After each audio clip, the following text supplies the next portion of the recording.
TB রোগীদের সুস্থ জীবনে ফিরে আসার পথ সুগম করতে এগিয়ে এলো পূর্ব বর্ধমান জেলা প্রোগ্রেসিভ নার্সিং হোম এবং হাসপাতাল অ্যাসোসিয়েশন।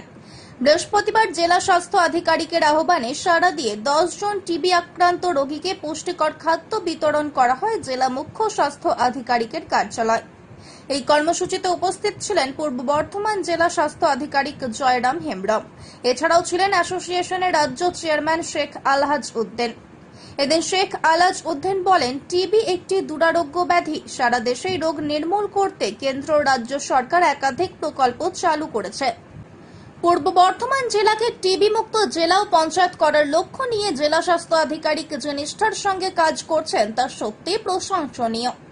তিনি আরো জানান, এই রাজ্যের সরকার টিবি রোগীদের পাশে দাঁড়িয়ে নিয়মিত ওষুধ, রেশন এবং ভাতা দিচ্ছেন। আমরাও সেই উদ্যোগে সামিল হয়ে আপাতত 10 জন রোগীর দায়িত্ব নিয়েছি। এই উদ্যোগ টিবি মুক্ত ভারত অভিযানের অংশ হিসেবে জেলার সামগ্রিক স্বাস্থ্য ব্যবস্থাকেও আরো শক্তিশালী করে তুলবে বলেই আশা করা হচ্ছে। পূর্ব বর্ধমান থেকে পাপাই সরকারের রিপোর্ট, বার্তাকার।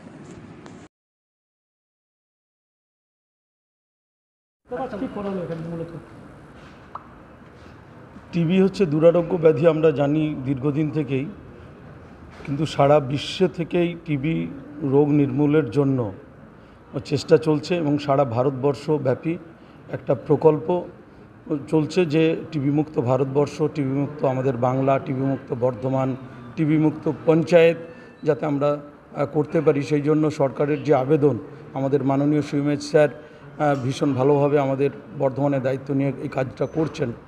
তা আমরা বোধহয় পশ্চিমবঙ্গের মধ্যে বোধহয় ফার্স্ট হয়ে যাব যে টিবি মুক্ত বর্ধমান, পূর্ব বর্ধমান আমরা খুব তাড়াতাড়ি স্যার ঘোষণা করতে পারবেন। সেই জন্য সরকার সবসময় মানুষের সাথে পাশে থেকে টিবি রোগীদের সাহায্য করছে, সহযোগিতা করছে। বিনামূল্যে ওষুধ, বিনামূল্যে তাদের খাদ্য, যেমন রেশনিং ব্যবস্থা আছে তা সত্ত্বেও আবার 1000 টাকা করে দিচ্ছেন। সেক্ষেত্রে সরকারের যেটা নিক্ষয় মিত্র প্রকল্প আছে সেখানে আমরা স্যারদের আবেদনে গত বছর, তার আগের বছরও আমরা প্রায় 200 জনকে দত্তক নিয়েছিলাম 6 মাসের জন্য। এবারেও আমরা 50 জনের টার্গেট করেছি। আগের মাসে আমরা 12 জনকে দিয়েছি, এবারে আমরা 10 জনকে দিলাম, আর বাকি আমরা আরও দিতে থাকব। এইভাবে আমরা টিবি মুক্ত বর্ধমান, পূর্ব বর্ধমান জেলা যাতে হয় তার প্রচেষ্টা আমরা চালিয়ে যাচ্ছি। আমার নাম Sheikh Alhaj Uddin, progressive nursing and hospital অ্যাসোসিয়েশনের স্টেট চেয়ারম্যান। আজকে প্রোগ্রেসিভ নার্সিং হোম এবং হসপিটাল অ্যাসোসিয়েশনের পক্ষ থেকে আমরা ওনাদের কাছে আবেদন রেখেছিলাম, ওনারা এসছেন। একটা আবেদনটা আমাদের ছিল যে আমাদের এখানে যে ন্যাশনাল টিউবারকুলোসিস এলিমিনেশন প্রোগ্রামের আন্ডারে যেসব টিবি রোগীগুলো আমাদের ডায়াগনোসিস হয় বা আমরা চিহ্নিত করি, তাদের একটা দীর্ঘদিন চিকিৎসা চলে। তো শুধু ওষুধ খেলে তো হবে না, তার সঙ্গে পথ্যও লাগে। তাদের নিউট্রিশনের দিকটা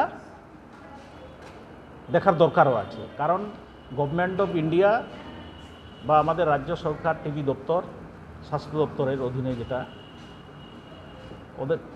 যেটা গভর্নমেন্টের গাইডলাইন আছে যে একটা দুইভাবে আমরা তাদের সাহায্য করতে পারি। একটা হচ্ছে গভর্নমেন্টের ফান্ড, দেখেছি প্রতি মাসে 1000 টাকা করে পায়, হ্যাঁ, যাতে ওরা ভালো পুষ্টিকর খাবার খেতে পারে।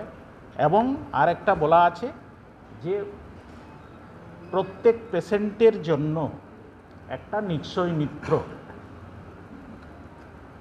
ঠিক করে যে কোনো ব্যক্তি কিন্তু নিশ্চয় মিত্রের দায়িত্ব নিতে পারে।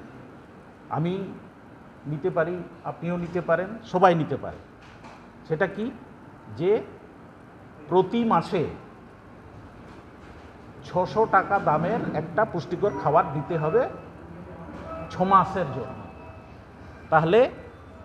তাহলে কি টাকা দিতে হবে না, আমার তাকে যে টিবি রোগী তার পুষ্টিকর খাবার 6 মাসের জন্য তাকে যে কোনো ব্যক্তি, সহৃদয় ব্যক্তি কিন্তু উনি দিতে পারেন এই যে নিশ্চয় মিত্র হিসেবে। আমিও হতে পারি, আপনিও হতে পারেন, সাধারণ মানুষ হতে পারে, সবাই একজন এটাই কি আমাদের টিবি মুক্ত বাংলা বা টিবি মুক্ত ভারতবর্ষ। এখন তো একটা ইয়ে হয়েছে টিবি মুক্ত পঞ্চায়েত মানেই আমরা টিবি মুক্ত ভারতবর্ষ আমরা ডিক্লেয়ার করতে গেলে প্রত্যেকেই কিন্তু আমাদের এগিয়ে আসতে হবে টিবি রোগীর স্বার্থে, কারণ আমরা টিবি মুক্ত দেশ যাতে আমরা ঘোষণা করতে পারি আমাদের এই ভারতবর্ষকে। সেই জন্য ওনাদের কাছে আমাদের আবেদন ছিল, ওনারা গত বছরও 200 রোগীর প্রোগ্রেসিভ নার্সিং হোম এবং হসপিটাল অ্যাসোসিয়েশন গত 23-24 অর্থবর্ষে ওনারা 200 জনের টিবি রোগীর দায়িত্ব নিয়েছিলেন এক নিশ্চয় মিত্র হিসাবে। এবছরও ওনারা 50 জনের টার্গেট দিয়েছেন। অলরেডি গত মাসে 12 জনের টিবি রোগীর ওনারা পুষ্টিকর খাওয়ার সাপ্লাই দিয়েছেন, আজকেও 10 জনের ওনারা সাপ্লাই দিলেন। হ্যাঁ, এইভাবেই ওনারা সবসময় এগিয়ে আসেন। Progressive nursing home and hospital association আমাদের এখানে তার পশ্চিমবঙ্গের চেয়ারম্যান আছেন, ওএসএ চেয়ারম্যান ডক্টর আলহাজউদ্দিন, আমাদের আরও ওনাদের সদস্য আছেন, ফিরোজবাবু আছেন,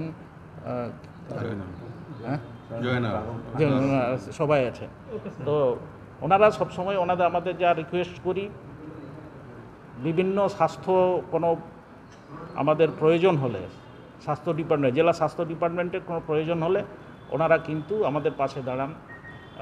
শুধু এইটা নয়, টিবি রোগীদের জন্য নয়, শুধু এই ব্লাড ডোনেশনের ব্যাপারটাও আমি বলেছি। ওনারা আমি বলছি এই ক্রাইসিসের সিজন, সামার সিজন, গ্রীষ্মকালের সভাপতি মোটামুটি আপনারা জানেন যে কোনো একটা সবাই সেইভাবে এগিয়ে আসে না, কারণ এই সময় যেহেতু সবাই কী বলে গরমকালে সবার একটু অন্যরকম চিন্তাভাবনা থাকে, শীতকালে বেশিরভাগ এইগুলো বেশি এগিয়ে আসে ব্লাড ডোনেশনের জন্য। হ্যাঁ, সেই জন্য এই সময় একটু ক্রাইসিস দেখা দেয়। আমাদের কিছুদিনেও একটু ছিল, এখন আপাতত যদিও নেই, কিন্তু ওনাদেরকে বলা আছে।